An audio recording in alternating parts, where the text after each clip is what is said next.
was? Okay, si Jesus Christ.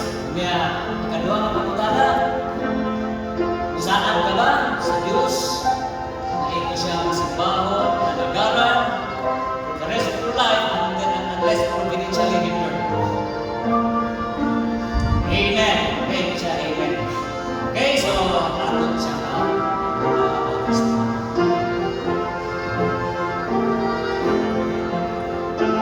okay, so bahala sa ibang testimonyo, igsoon, sa ibang pagdawat, pag-ilusok sa ito sa langit, sa Kristo, pag-ilusok kung itong maluluwas, ibang pagsaling, pagtulong ka niya, testimonyo ikaw, sa ngalan, sa mahal, sa anak, sa Espiritu Santo, sa pagpasundayang, sa pagkamatayon, paglubog,